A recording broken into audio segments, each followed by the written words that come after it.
दोस्तों, किस पाप के कारण स्त्री का गर्भ गिर जाता है? भगवान विष्णु ने माता लक्ष्मी को बताए गर्भ धारण के महत्वपूर्ण नियम तथा पुत्र प्राप्ति का सर्वोत्तम उपाय। आइए इस प्राचीन कथा के माध्यम से जानते हैं किस कारण से स्त्री का गर्भ गिर जाता है, किस कारण से स्त्री को पुत्र नहीं होता है, किस दिन संबंध स्थापित करने से पुत्र की प्राप्ति होती है, जानते हैं। दोस्तों, एक समय की बात है, भगवान विष्णु और माता लक्ष्मी क्षीर सागर में शेषनाग की शैया पर विश्राम कर रहे होते हैं। तभी माता लक्ष्मी भगवान विष्णु से पूछने लगती है, हे स्वामी, आज मेरे मन में एक शंका निर्माण हो रही है, कृपया आप मेरी शंका का समाधान कीजिए। भगवान विष्णु कहते हैं, हे प्रिय, तुम्हारे मन में जो भी शंका हो निसंकोच होकर पूछ लो, तुम्हारी हर शंका का समाधान करना मेरा कर्तव्य है। देवी लक्ष्मी कहती है, हे प्रभु, आप तो सब कुछ जानते हैं, संसार के कण कण में आपका ही वास है, आप ही जन्मदाता है और आपकी ही आज्ञा से काल प्राणी को ग्रहण कर लेता है, आप ही संसार को चलाते हैं, जन्म और मृत्यु आपके ही बस में है। किंतु हे प्रभु, कौन सी स्त्री को संतान सुख प्राप्त नहीं होता है? किस कारण से बालक की गर्भ में ही मृत्यु हो जाती है? किस पाप के कारण स्त्रियों का गर्भ नष्ट हो जाता है? हे जगदीश्वर, हे कृपा निधान, मैं आपसे ये जानना चाहती हूँ कि एक माँ को संतान को खोने का दुख क्यों सहन करना पड़ता है? कृपया आप मुझे इसका कारण विस्तार से बताइए, इसके पीछे कौन सा रहस्य है? भगवान विष्णु मुस्कुराते हुए कहने लगते हैं, हे देवी, आज आपने उत्तम प्रश्न किया है, आपके इस प्रश्न में संसार की सभी माताओं का कल्याण छिपा हुआ है। हे देवी, यह सत्य है कि कुछ बालकों की गर्भ में ही मृत्यु हो जाती है, स्त्रियों के द्वारा किए गए पाप के कारण ही उनका गर्भ नष्ट हो जाता है। इसीलिए हे देवी, आज मैं तुम्हें एक अत्यंत प्राचीन कथा सुनाता हूँ। इस कथा के माध्यम से तुम्हें तुम्हारे सभी प्रश्नों के उत्तर मिल जाएंगे। इस प्राचीन कथा को जो भी सुनता है उसे उत्तम गुणवान संतान की प्राप्ति होती है तथा उसके समस्त पापों का नाश होता है। देवी लक्ष्मी कहती है, हे प्रभु, मैं इस कथा को ध्यान से पूरा अवश्य सुनूंगी, कृपया आप मुझे वह कथा सुनाइए। तब भगवान विष्णु देवी लक्ष्मी को कथा सुनाने लगते हैं। हे प्रिय, पूर्व काल की बात है, मध्य देश में एक अत्यंत शोभायमान नगरी थी। उस नगरी में रेवंत नाम का एक सेठ रहता था जो बहुत अधिक धनवान था। उसके घर में किसी चीज की कोई कमी नहीं थी। उसकी एक पुत्री थी जिसका नाम रेवती था। उस सेठ ने अपनी पुत्री का विवाह एक दूसरे नगर में रहने वाले वैश्य के पुत्र के साथ कर दिया। रेवती अपनी पति के साथ रहने के लिए ससुराल में चली गई। ससुराल में जाने के बाद उसके ससुराल वाले रेवती के साथ बहुत प्रेम और सम्मान के साथ आचरण करने लगे। रेवती अपने ससुराल में बहुत प्रसन्न थी। रेवती की सास का नाम सुनंदा था जो स्वभाव से अत्यंत क्रूर और दुष्ट स्वभाव की थी। रेवती दहेज में बहुत सारा धन लाई थी, इस कारण से सुनंदा रेवती का झूठ मूठ का सम्मान करती थी, उसे मीठी मीठी बातें करती थी और अपने मायके से कुछ न कुछ लाने को कहा करती थी। रेवती अपनी सास की बात मानकर अपने पिता से कहकर वह घोड़े, गाय, बैल, अनाज, वस्त्र आदि चीजें मंगवाया करती थी और उसके पिता भी सब कुछ खुशी खुशी उसे दे भी दिया करते थे। रेवती की सास का लालच बढ़ता ही जा रहा था। वह रेवती के मायके का सब कुछ हड़पना चाहती थी, लेकिन भोली भाली रेवती इस बात से अनजान थी। वह उसकी सास की मीठी मीठी बातों से जल्दी ही प्रसन्न हो जाती और उसकी हर बात को मान लिया करती थी। रेवती का पति संजय स्वभाव से भोला भाला था और अपनी माँ की हर आज्ञा का पालन करता था। उसकी माता ने बचपन से ही अपने पुत्र संजय को पूरी तरह से वश में किया हुआ था, इसीलिए संजय कभी अपनी माँ की आज्ञा का उल्लंघन नहीं करता था। रेवती को उसके ससुराल में सभी का बहुत प्रेम मिलने लगता था, जिससे रेवती बहुत ही खुश रहने लगी थी। उसके पिता भी रेवती को खुश देखकर बहुत प्रसन्न थे और वे अपनी बेटी को प्रसन्न देखने के लिए हर वस्तु का त्याग करने के लिए तैयार थे। इस प्रकार से अनेक माह बीतने के बाद रेवती गर्भवती हो गई। जब ये बात उसकी सास को पता चली तो वह बहुत ही खुश हो गई। उसने तुरंत ही रेवती के माता पिता को इस बात की सूचना दी और साथ ही बड़ी बड़ी वस्तुओं की मांग की। रेवती के पिता इस समाचार को सुनकर प्रसन्न हुए और फिर वे बहुत सारे वस्त्र, अन्न, धान्य, मिठाइयाँ और आभूषण लेकर रेवती के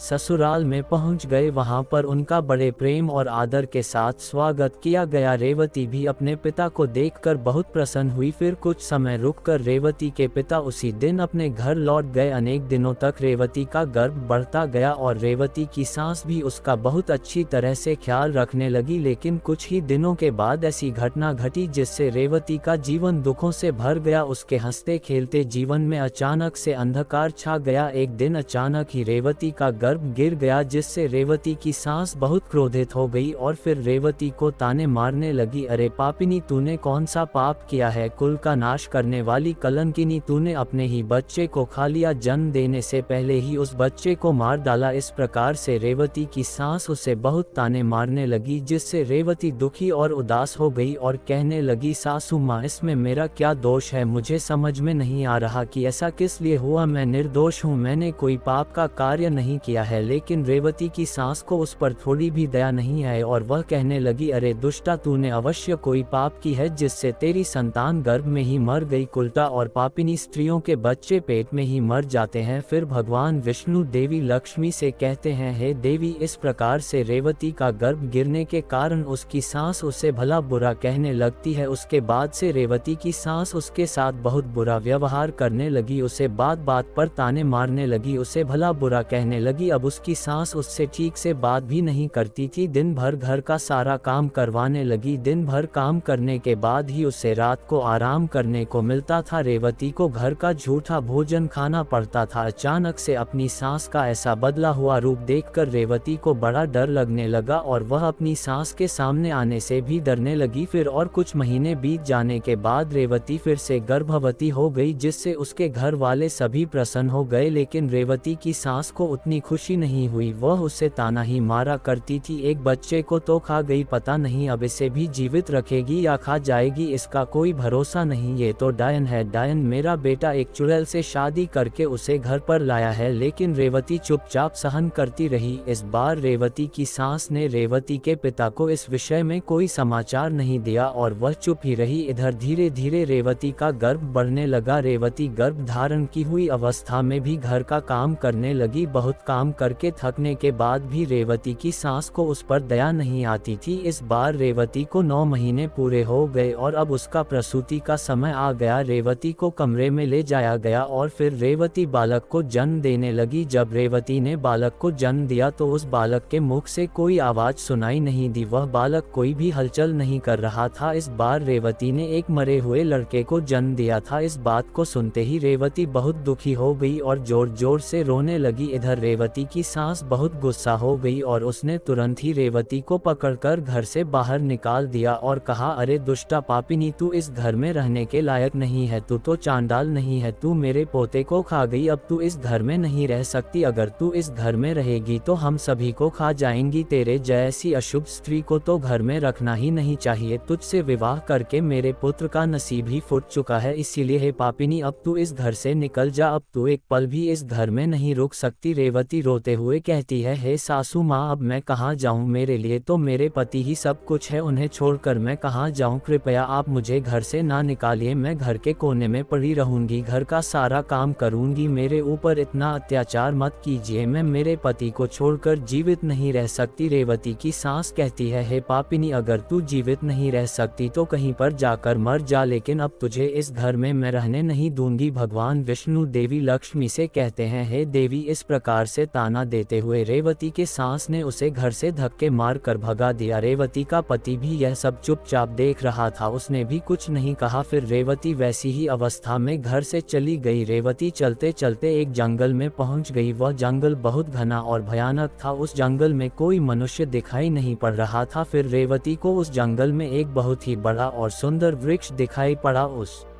वृक्ष के पास एक बहुत ही सुंदर आश्रम था। रेवती जल्दी से उस आश्रम के पास चली गई और इधर उधर देखने लगी तो वहां पर उस आश्रम में कोई भी नहीं था। रेवती वहीं बैठकर विश्राम करने लगी। रेवती इतनी डरी हुई और उदास थी कि वह अपने पिता के घर पर भी जाना नहीं चाहती थी। उसे यह भय लगने लगा था कि कहीं उसकी वजह से पिता का समाज में अपमान ना हो, इसीलिए उसने उसी जंगल में रहने का निर्णय लिया और वह उसी आश्रम में निवास करने लगी। वहीं बैठकर रेवती भगवान विष्णु की पूजा करने लगी और उनकी भक्ति में डूब गई। अनेक दिनों तक वहां पर उसने भगवान विष्णु की तपस्या की। फिर कुछ दिनों के बाद उस आश्रम पर एक साधु एक गाय को लेकर पधार हैं। वे साधु अत्यंत विलक्षण थे, उनके मुखमंडल पर तेज था, ऐसा प्रतीत हो रहा था कि उन्होंने सैकड़ों वर्षों तक तपस्या की है। जब रेवती उन साधु को देखती है तो बड़ी प्रसन्न होती है और उनका स्वागत करती है और कहती है, पधारिए हे साधु महाराज, आपका स्वागत है, आपको महान पुण्यात्मा दिखाई पड़ रहे हैं। रेवती के ऐसे वचन सुनकर साधु महाराज कहते हैं, हे पुत्री, तुम कौन हो और किस कारण से इस वन में अकेले निवास कर रही हो? यदि कोई गोपनीय बात ना हो तो मुझे सच सच बताओ, तुम यहाँ पर अकेले क्यों रह रही हो? तुम्हारे पति कहाँ पर है और तुम्हारे दुख का क्या कारण है? तब रेवती कहती है, हे साधु महाराज, मैं अत्यंत दुखी हूँ और मेरी सासू माँ ने मुझे घर से निकाल दिया है, इसीलिए मैं इस वन में निवास कर रही हूँ। साधु कहते हैं, हे पुत्री, तुम्हारी सास ने ऐसा क्यों किया? किस कारण से तुम्हें घर से निकाल दिया है? तब वह रेवती कहती है, हे साधु महात्मा, मेरी पहली संतान गर्भ में ही नष्ट हो गई और जब मैंने दूसरी संतान को जन्म दिया तो वह मरी हुई थी। इसी कारण से क्रोधित होकर मेरी सास ने मुझे घर से निकाल दिया है। अब मैं अपना यहीं पर निवास कर रही हूँ। पिता का अपमान ना हो इसीलिए मैं उनके पास भी नहीं जा रही हूँ। कृपया आप ही मेरे दुख दूर कीजिए। मैं कहाँ जाऊँ? अब मैं क्या करूँ? इस प्रकार से रेवती द्वारा पूछने पर वे साधु महात्मा कहने लगते हैं, हे पुत्री, ये तो बड़े दुख की बात है, किंतु तुम चिंता मत करो, मैं तुम्हें कुछ उपाय बताता हूँ। तुम उस उपाय को करो जिससे तुम्हें उत्तम संतान की प्राप्ति होगी। तुम इस गाय को अपने पास रखो, इसकी सेवा करो, इसकी सेवा करने से तुम्हें उत्तम संतान सुख प्राप्त होगा। अब मैं तुम्हें गर्भ धारण की हुई स्त्री को जिन नियमों का पालन करना चाहिए उस विषय में बताता हूँ, इसे तुम ध्यान से सुनो। हे पुत्री, किसी भी स्त्री को मासिक धर्म के दौरान पति के साथ संबंध स्थापित नहीं करना चाहिए और पति को स्पर्श भी नहीं करना चाहिए, इससे संतान गर्भ में ही गिर जाती है। गर्भ धारण की हुई स्त्री को भगवान की पूजा में तत्पर रहना चाहिए, उसके मुख पर सदैव ही प्रसन्नता होनी चाहिए। गर्भ धारण की हुई स्त्री को कभी दुखी और निराश नहीं रहना चाहिए, उसे बुरे आचरण वाली स्त्री से दूर रहना चाहिए, उनसे बातचीत नहीं करनी चाहिए। एक गर्भवती स्त्री को कभी दूसरों के घर का भोजन नहीं करना चाहिए। गर्भिणी स्त्री को सूप की हवा से बचकर रहना चाहिए, सूप की हवा लगने से भी गर्भ का नाश होता है। गर्भ धारण की हुई स्त्री को कभी ऐसी वस्तु के दर्शन नहीं करने चाहिए जिसे देखने पर मन में घृणा निर्माण हो, उसे भयानक और डरावनी कथाएं भी नहीं सुननी चाहिए। गर्भिणी स्त्री को अत्यंत गर्म भोजन नहीं करना चाहिए, पहले का किया हुआ भोजन जब तक अच्छी तरह से पच नहीं जाता तब तक दोबारा भोजन नहीं करना चाहिए। जिस स्त्री के बच्चे होकर मर जाते हो अथवा जो स्त्री वंध्य हो, ऐसी स्त्री से संपर्क नहीं करना चाहिए। जो भी स्त्री इन नियमों का पालन करती है वह उत्तम पुत्र को प्राप्त करती है, जो स्त्री इन नियमों का पालन नहीं करती उसका गर्भ गिर जाता है अथवा उसका निरोध हो जाता है। हे पुत्री, अब मैं तुम्हें पुत्र प्राप्ति का उपाय बताता हूँ, इसे ध्यान से सुनो। मासिक धर्म के समय 4 दिनों तक स्त्री को पति के साथ संसर्ग नहीं करना चाहिए, वह चौथे दिन ही शुद्ध होती है। 1 सप्ताह के बाद वह देवी देवताओं का पूजन करने के योग्य बनती है। संबंध बनाते समय स्त्री और पुरुष के मन में जैसी कल्पना होगी वैसा ही गर्भ उत्पन्न होगा, इसमें संदेह नहीं है। युग्म तिथि वाली रात्रि में सहवास करने से पुत्र होता है और युग्म तिथि वाली रात्रियों में सहवास करने से कन्या का जन्म होता है। युग्म तिथि का अर्थ होता है द्वादशी, चतुर्दशी, षष्ठी, अष्टमी, दशमी और अयु में तिथियां होती है एकादशी, त्रयोदशी, पंचमी,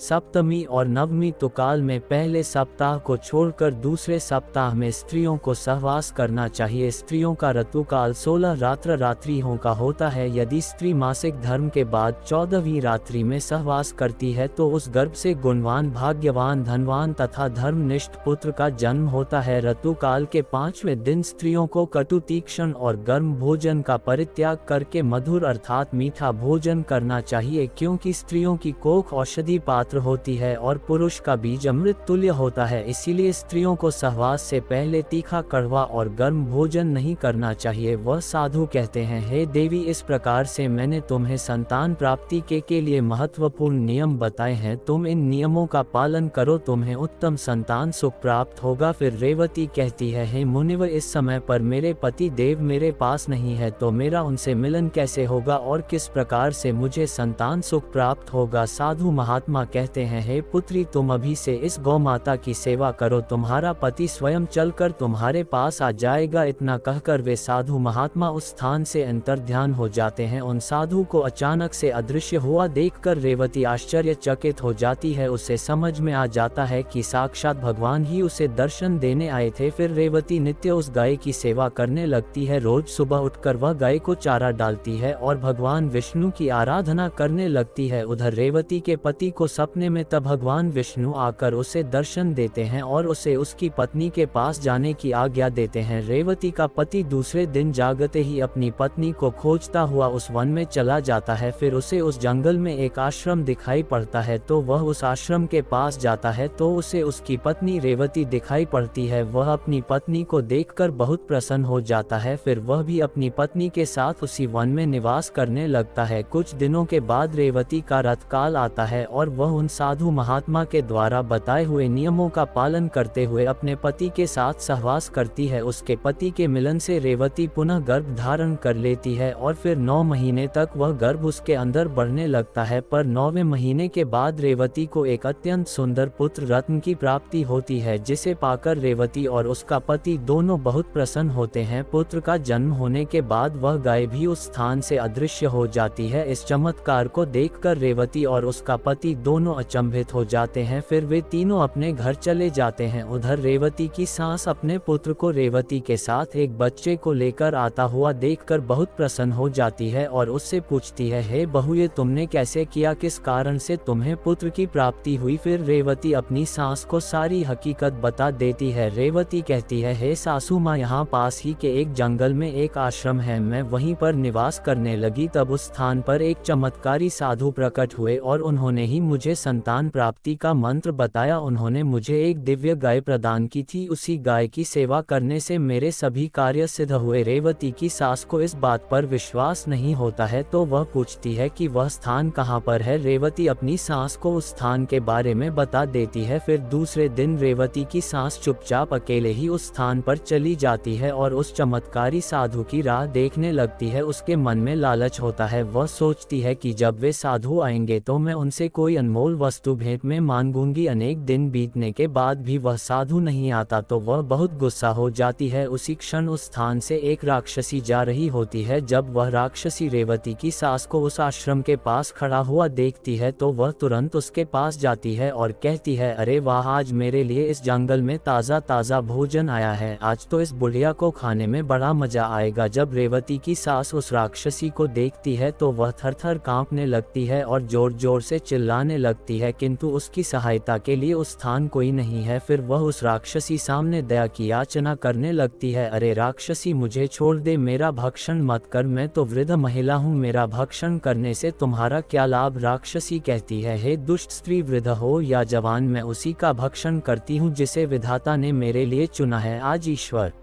ने तुझे मेरा ग्रास नियुक्त किया है, इसीलिए मैं तेरा भक्षण निश्चित ही करूंगी। तूने अवश्य ही महापाप किए हैं, दूसर पर झूठे लांछन लगाए हैं, इसीलिए तेरी ऐसी दुर्गति हुई है। ये सुनकर रेवती की सास को अपनी भूल का पछतावा होने लगता है। उसने अपनी बहू के साथ बहुत बुरा व्यवहार किया था, किंतु अब देर हो चुकी थी। रेवती की सास आगे कुछ कहती उससे पहले ही राक्षसी उसे अपने हाथ में उठा लेती है और जोर जोर से हंसने लगती है। फिर वह राक्षसी रेवती की सास को चबा चबा कर खा जाती है और उसी क्षण रेवती की सास की मृत्यु हो जाती है। उसे अपने पाप कर्मों का दंड भुगतना पड़ता है। इसीलिए कभी किसी निर्दोष को सताना नहीं चाहिए, निर्दोष पर आरोप भी नहीं करने चाहिए। इधर रेवती अपनी सास की राह देख रही होती है, किंतु उसकी सास नहीं मिलती है तो वह अपने पति को अपनी मां को ढूंढ कर लाने को कहती है। रेवती का पति अपनी मां को ढूंढने के लिए जंगल में जाता है तो उसे वहां पर उसकी मां दिखाई नहीं पड़ती है, लेकिन वहां पर उसकी माता के कंकाल दिखाई पड़ते हैं, जिसे देखकर वह दुखी से घर पर लौट आता है। उन्हें एक व्यक्ति के द्वारा पता चलता है कि उस जंगल में एक राक्षसी का वास था और उसी राक्षसी ने रेवती की सास को मार डाला है। लालच के कारण रेवती की सास को राक्षसी खा जाती है। फिर रेवती और उसका पति अपने पुत्र के साथ घर पर सुखी जीवन व्यतीत करने लगते हैं। भगवान विष्णु देवी लक्ष्मी से कहते हैं, हे देवी, इस प्रकार से रेवती ने गर्भ धारण के नियमों का पालन किया जिससे उसे उत्तम संतान की प्राप्ति हुई। देवी लक्ष्मी कहती है, हे प्रभु, जिस बालक की मृत्यु गर्भ में ही होती है अथवा जन्म के बाद तुरंत मृत्यु होती है, उसकी मुक्ति के लिए क्या उपाय करना चाहिए। भगवान विष्णु कहते हैं, हे प्रिय, तुमने यह उत्तम प्रश्न किया है, इसीलिए तुम अब ध्यान से सुनो। यदि स्त्री का गर्भपात हो जाए अथवा गर्भ में ही बालक की मृत्यु हो जाए तो जितने महीने का वह गर्भ होता है उतने दिनों का सूतक माना जाता है। आत्म कल्याण की इच्छा रखने वाले मनुष्य को उस गर्भ में मृत्यु हुए बालक बालक के लिए कुछ भी नहीं करना चाहिए, उसका श्राद्ध नहीं करना चाहिए। यदि जन्म से लेकर चूड़ा कर्म संस्कार के बीच में बालक की मृत्यु हो जाती है तो उस बालक की मुक्ति के लिए अन्य बालकों को दूध का भोजन देना चाहिए। यदि चूड़ा कर्म संस्कार के बाद 5 वर्ष के भीतर बालक की मृत्यु हो जाती है तो शरीर दाह का समका करना चाहिए, उसके लिए दूध का दान करना चाहिए और बालकों को भोजन कराना चाहिए। यदि 5 वर्ष की आयु के बाद बालक की मृत्यु हो जाती है तो उसका दाह संस्कार करके उसके लिए जल से भरे मिट्टी के पात्र का और खीर का दान करना चाहिए, तभी उस बालक को पुनर्जन्म प्राप्त होता है। तो दोस्तों, इस प्रकार से भगवान विष्णु ने माता लक्ष्मी को गर्भधान का रहस्य बताया है। उम्मीद है आपको ये कथा पसंद आई होगी। वीडियो को लाइक जरूर करें, कमेंट में जय श्री हरि विष्णु अवश्य लिखें, साथ ही चैनल को सब्सक्राइब करें। आप सभी का धन्यवाद।